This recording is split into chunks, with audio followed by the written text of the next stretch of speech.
Good afternoon. This is the Sooner Magic Breakdown with Derek England.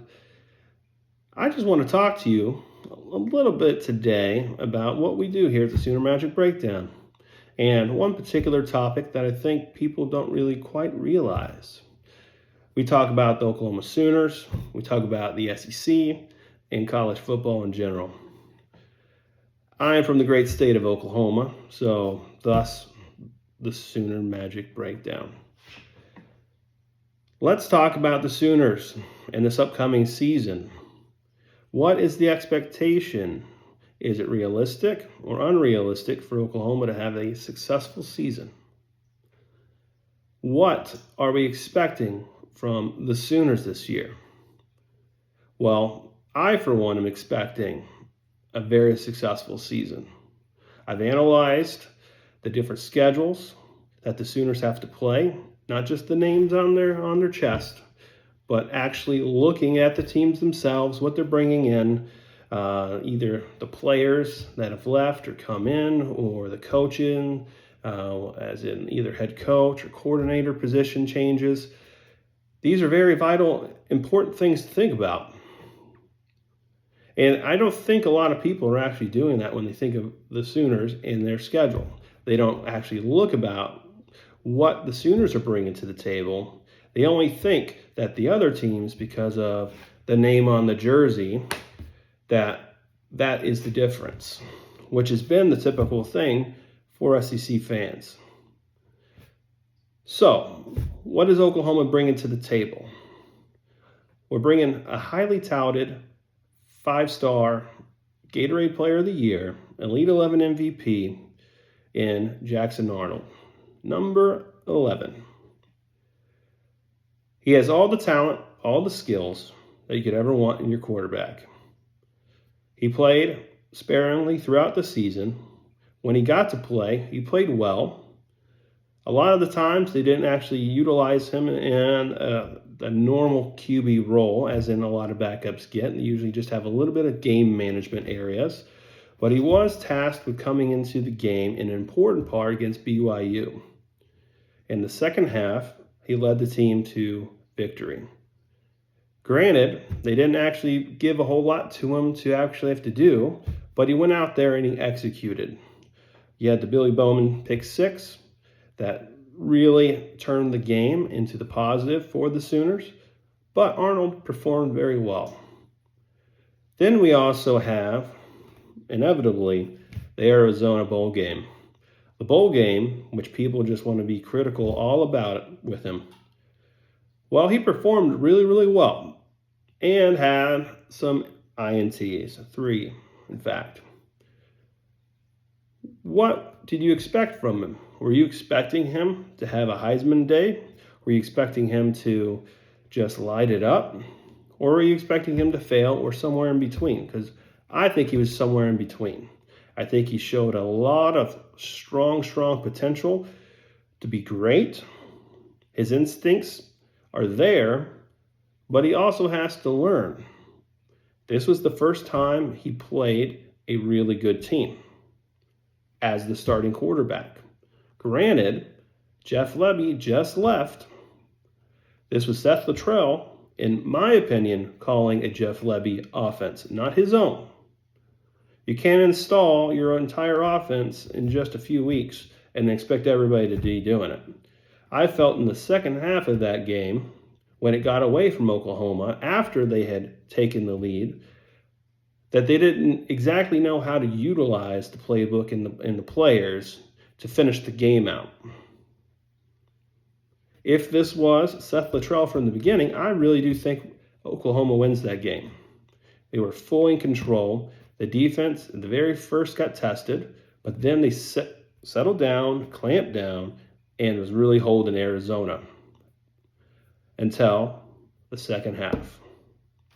Second half, it just got away from them. 2 very important fumbles happened that went the opposite way of Oklahoma, which most likely would have led to 2 touchdowns and Oklahoma winning that game, let alone the 3 INTs. Even with that, Oklahoma's still in the game against a very, very good, hot team no one really wanted to play in Arizona. So keep that in mind when you're thinking about Jackson Arnold and his potential. Now, Oklahoma, going into the SEC, has a lot going for them. If you look at the S&P or you look at the returning percentage of players coming back, Oklahoma's defense is looking like a number 3 in those stats.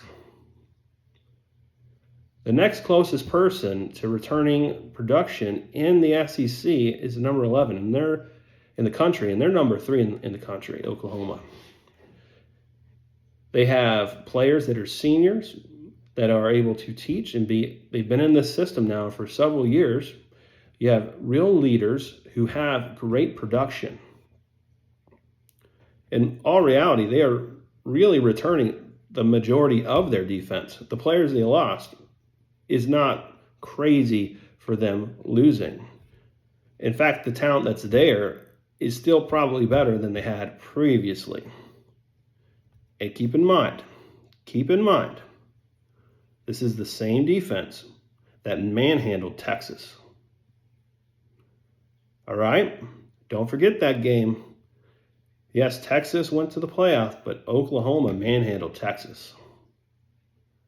This Texas team that is getting all the love. It's getting all the love, which is okay. Let it be that way, because we'll play. We'll play each other.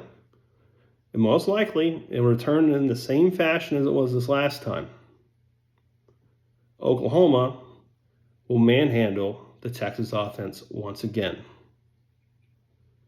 Oklahoma is returning a majority of their team.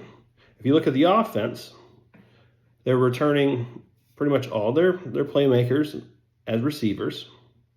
The only person that really lost was Drake Stoops, and let's be granted, he was good.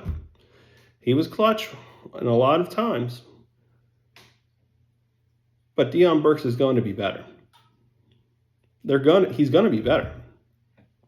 He's got better speed, he's got better hands, he's more athletic, has more agility, more quickness, which is what you want in your slot player. That alone, plus you have Nick Anderson, Andrell Anthony, you got Jaden Gibson, you got even Farouk. Farouk's an interesting one for me. A lot of people love him. I don't necessarily hate him, but he, to me, has had some issues in pivotal moments where he's either there or he's not there. He needs to show up this season. I think his NFL future really, really relies on it. So that's our receivers, great receivers. We have a great running back room with Sawchuk and Barnes. We have some good guys in the back as well, Caleb Hicks. And we got, he was the best running back in the class last year with Tatum. So we're solid at running back. And if you don't know, Oklahoma is pretty much always solid at running back. So we got our quarterback, who I think is going to make drastic improvements, if you can even say improvements, because he's really just starting.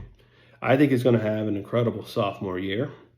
I think he's going to be in the top 3 or top third in the SEC in efficiency and production.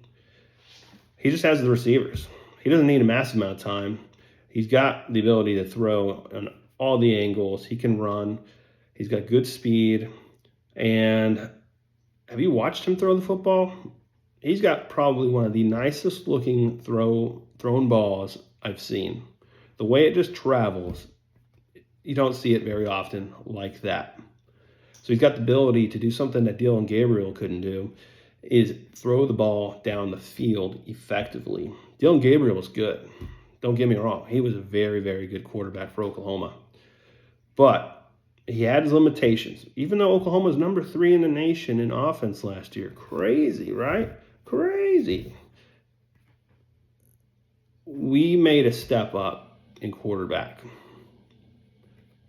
Even though Dillon Gabriel was good. And I think Oregon will find out his limitations. He's really good. The line of scrimmage, it's about 15 yards, maybe 20. The deeper it goes, he's not that good. Just keep that in mind. And if you're an Oklahoma fan, you know exactly what I'm talking about. you know exactly what I'm talking about, which is fine because that's our competition. We already know him. If we happen to play in the future against Oregon, we know who he is. And I enjoyed him as a quarterback. So then we get down to the offensive line. The offensive line. Well, yes, it's a question mark, for sure. You can never know exactly how talent is going to interact and just become a cohesive unit. Okay? You can have amazing, amazing talent, but if they're not cohesive, then it doesn't matter. Okay?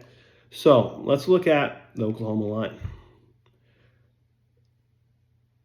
They did really good at getting key pieces to balance that line out. And keep in mind, we have one of the best offensive line coaches in Bill that no one really else can say. Plus Schmitty.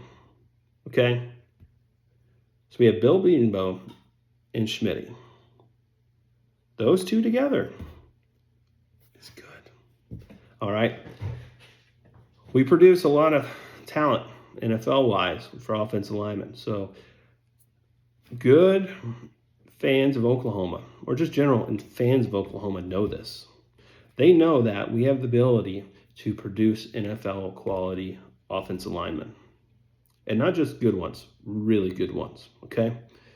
So I'm going to trust that Bill Bedenbaugh knows how to coach linemen and get them ready and get them where they need to be. And the talent level at Oklahoma is solid. It's a solid group. No matter what you know of the people, the names on the jersey, the talent that's out there that he puts out will be good. Will it be the Joe Moore award-winning caliber this year? Probably not. But will it be probably a top 30? Probably. And if it's a top 30 unit, with the ability of our running backs and our wide receivers and the talent that our quarterback has, Oklahoma's offense is going to be very, very, very good. Plus, you have a proven offensive coordinator in Seth Littrell, who has produced in all the spots he's been at as offensive coordinator and or head coach. So I'm not questioning it, right? The defense is going to be better because it has all the returning people pretty much. And you have one of the best linebackers and safeties in the country. So you can take it for granted. You can take your team, wherever they are. You can think that that name on the jersey or that patch up here is going to be the big difference. Well, yes, Oklahoma has to play these teams, but they also have to play Oklahoma. It's an unknown variable for both sides. Don't forget that.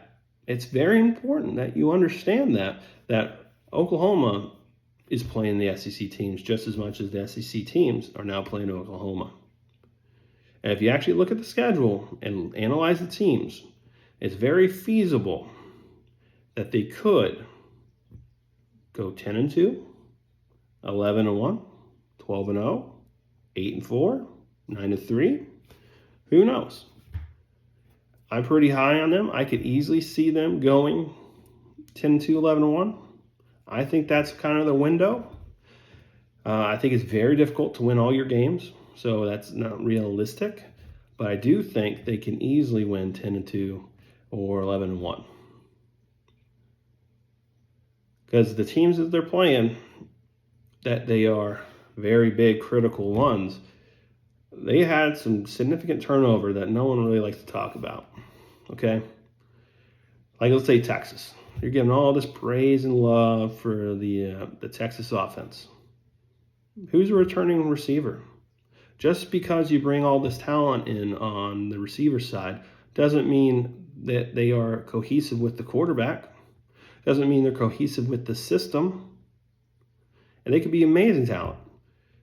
But somebody has to be the guy, and no one's been the guy there. And so you're going to just say that they just know the offense like that? So their offense is probably going to be a little bit simplified, while Oklahoma at least has the quarterback and receiver who've been around each other for now almost 2 seasons. So, and they're replacing their running back, the receivers are replacing a lot of the people in the defense. Sure, they got good quality people. That stuff matters. Senior leadership matters. So let's get down to the other point of this video. All right, so did you know in the last 5 years, Oklahoma has only lost 3 games at home? True home games. 3 games. Who's better than that? Only a select few teams out there, and you probably know the names. Georgia, Bama, Ohio State. That's really like it. But I didn't go deep dive into this, so if you know a team, comment on it. So to think that Oklahoma is one of the hardest places to play at home and think teams are going to walk in and just beat us, likelihood is not high. If we're going to lose, it would be on the road. So that really puts it down to South Carolina. Wait, no. I think they play us at our house. Yeah, doesn't matter. It's a W. But we do play at Missouri, and we do play at LSU and Auburn. They say all this stuff about Auburn. They actually lose a decent amount of games at home. So whoop-de-doo. Right?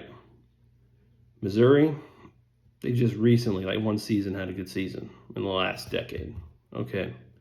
Are they going to be good this year? Maybe. Do they have capability? Sure. But let's see it. Let's see it last.